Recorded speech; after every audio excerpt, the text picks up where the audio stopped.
안녕하세요. 주간 전망대입니다.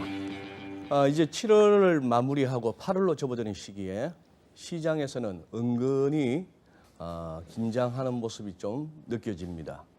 지금까지 모든 자산시장 편안한 랠리를 구가해 왔는데요. 8월 접어들면서는 또 여기저기에서 걱정과 우려 섞인 얘기도 나오고는 있습니다. FOMC 이후 8월 그리고 좀 더 나아가 하반기 금융시장 상황 한번 점검해 보도록 하겠습니다. 오늘 함께해 주실 패널분들 소개해 드립니다. KB증권 김두원 연구위원님, 안녕하세요. 안녕하세요. 예, 고려대 경제학과 김진일 교수님 나와주셨습니다. 교수님, 네, 안녕하세요. 예, IBK 연금보험 정권운용부장이시죠. 박정현 박사 나오셨습니다. 오랜만입니다. 예, 오랜만에 뵙습니다. 예, 우리 주간 전망대 이렇게 함께해 주시는 우리 품격 높은 우리 패널분들 덕분에 그나마 조금은 차별화된 컨텐츠로 나갔으면 싶은데 오늘은 조금 거시적인 측면에서 한번 살펴보도록 하겠습니다. 연준이 주식 사주겠다. 일본은행처럼. 그걸 어떻게 평가하세요? 근데 일단은 중앙은행으로서는 어떻게 보면 넘지 말아야 될 선을 넘는 거잖아요. 사실 요번에도 연준이 회사채를 사준다? 네. 이거는 과거에는 상상조차 할 수 없었던 일이었던 거고.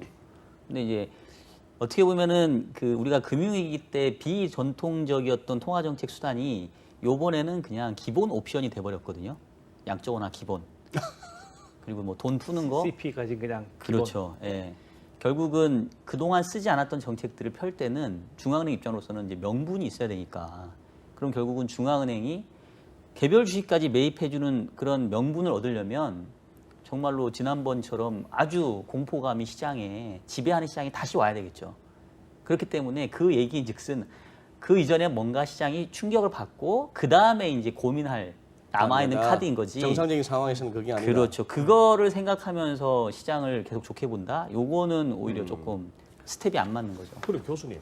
근데 저는 그러니까 어떻게 보면은 그들도 사람인데 그렇잖아요. 그러니까 저는 기본적으로 이제 중앙은행들이 뭐 우리가 샤워실의 그 멍청이들이라고 비교할 정도로 물 뜨겁다고 확 틀었다가 그렇죠. 어쩌거나 했다가 또 네. 이렇게. 그러니까 제가 보는 금융시장의 역사, 특히 금융위기의 역사는 항상 그 중앙은행의 이러한 바보짓에 의해서 만들었다고 생각을 하거든요.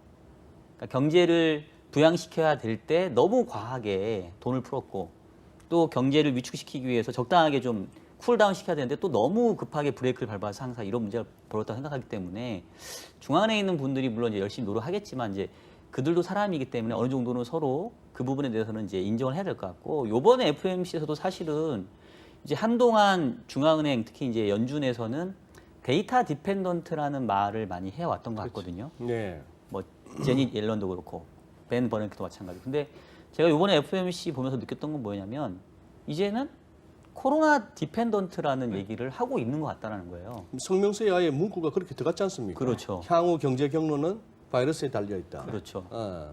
그러니까 왜냐하면 아까 얘기했던 것처럼 이제 그동안 보지 않았던 데이터를 본다는 얘기는 뭐냐면 과거에 한 번도 경험하지 못했던 새로운 유형의 경제 위기인 상태이고 이거는 우리가 흔히 말하는 뭐 수요 측면의 충격도 아니고 공급 충격이라고 얘기하기도 좀 애매하고 이제까지 뭔가 이렇게 좀 그 현대화된 세상에서 바이러스가 이렇게 경제 충격을 준 적이 없었기 때문에 연준도 데이터가 없는 거죠. 그렇죠. 뭔가 참고해야 돼야 할 만한. 그러니까 이제 그동안 보지 않았던 데이터를 통해서 뭔가 현재 경제의 위치가 어디 있는지를 지금 이제 보려고 하는 것 같고 저는 중앙은행 담당자가 그런 생각을 갖는 게 바람직하다고 봐요. 우리가 만능이다라고 생각하면 그게 오히려 경제를 위기로 몰고 가는 것 같고 우리도 잘 몰라. 그래서 우리가 신중하게 그동안 보지 않았던 데이터들도 이제 보면서 할 거야. 저는 이게 훨씬 솔직하고 오히려 더 바람직한 게 아닌가 싶어요. 거기다가 이제 저는 왜 재정정책을 지금 얘기하냐면 그러니까 통화정책과 재정정책의 차이는 저는 영향을 미치는 범위라고 생각을 하거든요. 그러니까 통화정책은 흔히 말하는 무차별적인 영향을 주잖아요. 통화정책. 통화정책은. 그러니까 저금리, 유동성은 돈이 있는 사람이나 돈이 없는 사람이나 직장인이나 뭐 일반인이나 똑같이 무차별적 영향을 미치기 때문에 흔히 말하는 이렇게 어떤 그 타겟된 정책을 펴기가 어려운 반면 재정정책은 아주 세심하게 타겟팅 할 수 있잖아요. 그러니까 이번에도 뭐 예를 들면 기본소득 나눠준다고 한다면 뭐 그게 실업급여 형태가 될 수도 있고 아니면 뭐 소득 어느 이하일 수도 있고 그래서 지금은 연준 즉 통화 정책의 카드는 사실 제로금리까지 왔고 갑자기 연준의 보유자산 규모가 3개월 만에 3조 달러가 늘어나는 이런 어마어마한 정책을 폈었을 때는 사실은 할 만한 건 다 한 것 같고 이른바 대중적인 정책은 다 폈으니 이제는 좀 더 타겟팅된 재정 정책을 통해서 정말로 돈이 필요한 곳에 꽂아주는 정책이 필요하기 때문에 지금은 재정 정책을 오히려 더 강조하는 게 맞는 순서 아닌가라는 저는 생각이 들거든요. 그래서 지금 다시 이제 약간 우리 달러원 환율 국내로 잠깐 시계를 돌리면은 네네. 그동안에 달러 인덱스 뭐 유로 달러가 이렇게 치솟아 가니까 달러 인덱스가 이렇게 흘러내리죠. 그거에 비해서 우리 원화가 환율이 희한하게 1190 근처만 오면 잘 안 밀리거든요. 그렇죠. 외국인들이 주식시장에서 팔고 나갔던 그 거의 한 2월부터 한 6월까지는 계속해서 이제 흔히 말하는 아웃플로우가 있었고 그 다음에 이제 경상수지적인 측면에서는 채권 쪽은 꾸준하게 들어왔다네. 근데 사실 채권 쪽은 예나 지금이나 같은 계속 규모. 들어왔기 때문에 저는 그게 뭔가 변화를 줄 정도의 수준은 아니었다고 오케이. 봐요. 그러니까 과거하고 달랐던 게 외국인 자금들이 국내에 투자됐던 부분들, 그러니까 투자 수지 측면에서 이제 마이너스가 발생했고, 그 다음에 이제 수출이 계속해서 우리가 마이너스 증가율을 보다 보니까 무역 수지 측면에서도 예전만큼 이제 달러가 들어오지 않았던 상황. 그게 이제 말씀했던 것처럼 달러와 약세 대비 상대적으로 원화가 덜 강해졌던 이유였던 것 같은데 그 흐름에 저는 조금 변화가 이제 보이기 시작하는 게 외국인이 드디어 움직이기 시작했잖아요 이번 네. 주에 무려 삼성전자만 1조 넘게 샀으니까 한 3일 사이?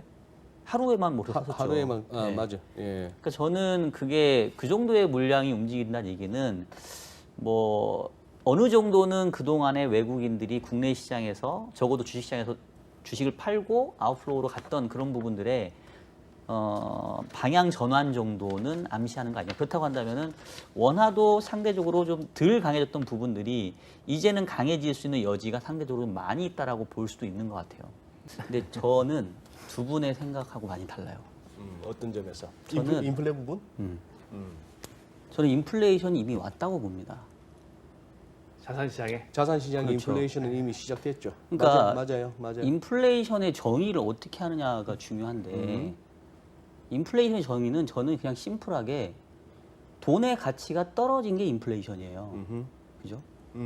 그리고 진짜 뭐 3살 먹은 아이도 아는 모든 가격은 수요와 공급에 의해서 결정이 되고 지금 말씀하셨던 것처럼 3조 달러를 과거 금융위기 때는 거의 6년, 8년에 걸쳐서 공급했던 걸 이번에 4개월 만에 3조 달러. 3조 달러면 3,600조 원이고 우리나라 GDP의 2배입니다. 2배. 그죠?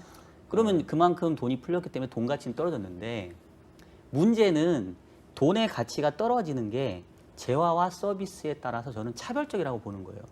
네. 그리고 그 재화 서비스의 차별적인 기준은 저는 한계가 있냐 없냐. 한계? 유한하냐 무한하냐.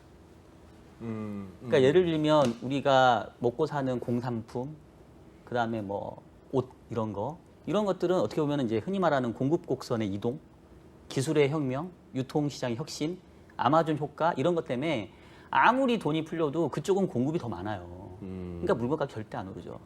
근데 반면에 돈 가치가 특히 떨어진 부분들은 한정적인 부동산, 주식도 마찬가지고요. 금도 마찬가지고요. 비트코인도 마찬가지고. 제가 요즘에 가장 많이 받는 질문이 안전자산의 가장 대표는 금인데 네. 금 가격이 사상 최대치를 경신을 했어요. 근데 우리 아까 얘기했던 것처럼 나스닥, 코스닥, 기술주도 사상 최고치를 경신했어요. 얘는 위험자산의 대표인데 그러면 뭐가 맞고 뭐가 틀린 거냐는 거죠. 저는 둘 다 맞는다. 왜? 공통적인 건 뭐냐면 둘 다 한계 약간 유한한 것들. 돈 가치가 지금 떨어진 거예요. 다만 우리가 실질적인 경제 상황에서 느끼질 못하죠. 왜냐하면 그쪽 공급은 수요보다 훨씬 많은 거고 이쪽 자산시장에서의 수급은 공급보다 수요가 훨씬 많은 거고 그러니까 그냥 심플하게 주가가 왜 이렇게 올랐고 금 가격 왜 이렇게 올랐고 부동산 가격 왜 올랐냐. 저는 인플레 온 거다. 뭐 일리 있는 말씀이네요. 인플레가 아직 안 왔다고 저는 생각하지 않고 이미 왔고 이 인플레가 더 갈 거냐, 그 다음에 이제 인플레의 범위가 확산될 거냐, 이제 그 부분이 중요한 것 같고요. 확실한 거는 이미 돈 가치가 훨씬 떨어진 거다. 그리고 이 돈 가치를 계속 떨어뜨리고 있는 장본인이 돈을 찍어내는 중앙은행인데 예. 얘가 계속 찍을 거냐 말 거냐가 중요한데 FOMC 결과 보니까 코로나 디펜던트라고 하잖아요 지금. 그래서 저는 뭘 느꼈냐면 아 코로나가 오히려 창궐하면 창궐할수록 자산 가격 더 가겠네. 그러죠. 저는 역설적으로 이렇게 보거든요. 네, 저하고 비슷한 생각을 하셨네. 저도 성명서의 그 문장을 보고 이제 뭐 하반기 너무 길어요. 8월로 한정하시죠. 네. 개인적으로 무엇에 집중하고 계시고 우리 시청자 여러분이나 투자 여러분께 뭘 좀 이렇게 유념하시라 하실 만한 건지. 지금의 유동성 파티 뭐 파티인지 어쩐지 나중에 봐야 알겠지만 저는 이 효과가 더 간다라고 보기 때문에 그래서 지금은 예전과는 조금 다른 접근 방법을 취해야 된다고 보는 거고요. 이제 그 부분은 있어요. 그러니까 결국은 그렇다고 한다면은 현금과 반대되어 있는 뭔가는 가지고 있어야 된다 무조건. 현금과 반대. 돈이 아닌 다른 거. 그러니까 그게 뭐 실물 자산일 수도 있고 금융 자산일 수도 있고. 그러니까 우리가 일반적으로 얘기하는 재화와 서비스 말고 주식이든 채권이든 뭐 금이든 뭐 비트코인이든 부동산이든 이 돈으로 값이 매겨지는 것을 들고 있어야 되겠다. 왜냐하면 저는 돈 가치는 계속 떨어지는 상황이라고 저는 보는 거거든요. 그러면 이제 여기서 그럼 어떤 애가 이제 순위를 할 건데 이제 이 부분이 중요할 텐데 여기서는 이제 코로나가 어떻게 전개되냐에 조금 영향을 받을 것 같아요. 코로나가 확산이 되면 지금과 같은 형태의 이제 비대면 관련된 흔히 말하는 뭐 BBIG라고 얘기하는 그런 그러니까 BBIG가 뭐예요? 뭐 있잖아요. 바이오, 배터리, 인터넷 게임. 네. 그래서 BBIG. 네. 그러니까 심플하게 생각하면 코스피가 더 갈 거냐, 코스닥이 더 갈 거냐 했었을 때 코로나가 창궐하고 이게 잘 안 잡히면 여전히 비대면 관련된 코스닥이 더 갈 것 같고 조금이라도 뭔가 잡히는데 여전히 경제 활동에 제약이 있다라고 한다면 그래도 옛날보다는 사람들이 조금씩 경제 활동을 하니까 그동안 눌려 있었던 코스피가 좀 더 갈 수 있고 근데 요즘의 상황은 약간 순환매 같은 느낌이 들거든요. 네, 예. 삼성전자, 하이닉스가 좀 움직이는 걸 보면 그동안 얘네가 너무 눌려 있었던 거 아니야? 경제 활동이 물론 2분기는 엄청난 마이너스지만 전기 대비로 보면 2분기보다는 3분기는 분명히 플러스를 보일 거거든요. 예. 이제 그렇다고 보면은 기본적으로 돈 가치는 떨어져서 금융자산 가격이 올라가는데 거기에서 이제 섹터들이 조금은 손바뀜 내지는 손바뀜이 아니라 순환매가 될 수 있을 거냐 아니면 가던 놈이 더 갈 거냐 이제 그거에 대한 고민을 저는 계속 해야 되겠죠. 알겠습니다. 주간 전망대 오늘은 여기서 마무리하도록 하겠습니다. 참 뭐 무거운 주제도 재미없는 주제인데도 이렇게 또 재밌게 풀어주신 세 분께 감사드리고 우리 시청자 여러분 이제 한 2주 보름 정도 한참 더울 것 같습니다. 건강 챙기시고 시장에서도 좋은 성과 내시기 바랍니다. 고맙습니다. 감사합니다.